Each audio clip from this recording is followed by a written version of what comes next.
There's a truth that might feel uncomfortable to hear. Not everyone who wakes up early is disciplined, and not everyone who struggles to get out of bed in the morning is lazy. If you've ever experienced this, the alarm goes off. You hear it clearly. You know you should get up, but your body feels heavy. Your mind feels foggy, and all you can think is, just a little longer. Then there's a good chance the problem isn't your willpower. We live in a culture where waking up early is praised, sleeping in is criticized, and the time you wake up somehow becomes a measure of your worth. But science tells us something very different. Human bodies are not built to run on the same clock.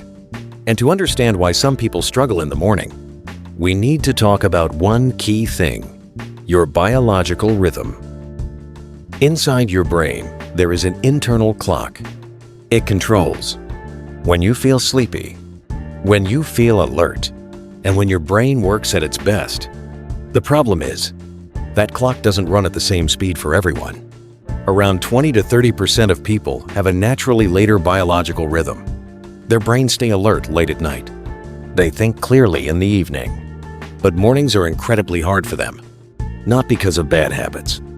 Not because they trained themselves to sleep late. But because their sleep hormone shuts off later than other people's. When you force someone like this to wake up early every single day, what happens isn't discipline.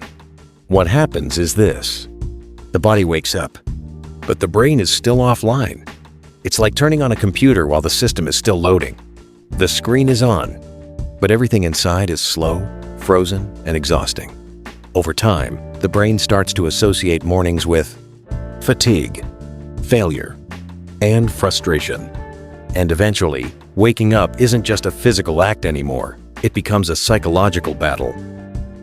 Now let's talk about something many people underestimate: sleep debt. A lot of people say, "I slept 7 or 8 hours last night, but I'm still tired." What they don't realize is this: sleeping enough today doesn't erase months or years of lost sleep. If you sleep just 30 to 60 minutes less than your body needs each day, over weeks or months, your brain keeps track. That accumulated loss is called sleep debt, and your brain follows a simple rule: if the debt isn't paid, recovery isn't optional. Research shows that losing just 1 hour of sleep per day for a week can impair brain function as much as staying awake for an entire night. The dangerous part is this: you might not feel extremely sleepy anymore, but your brain is still running on a deficit. And mornings are when the brain tries to collect what it's owed, because that's the moment with the least resistance, the least pressure, and the easiest chance to recover. So if you feel like it's getting harder to wake up, even though my routine hasn't changed, it may not be a motivation problem at all. You might simply be paying back a long-standing sleep debt.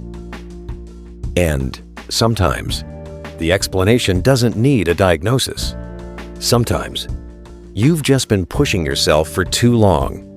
Your body isn't working against you. It's asking for a pause.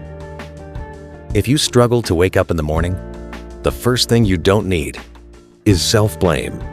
Instead of asking, "What's wrong with me?" try asking, "What rhythm does my body actually follow? Am I carrying sleep debt I never noticed?" Because understanding yourself is always the first step toward healing. And if you don't want to be alone with thoughts like these, subscribe to the channel. I'll be here with a new video every day.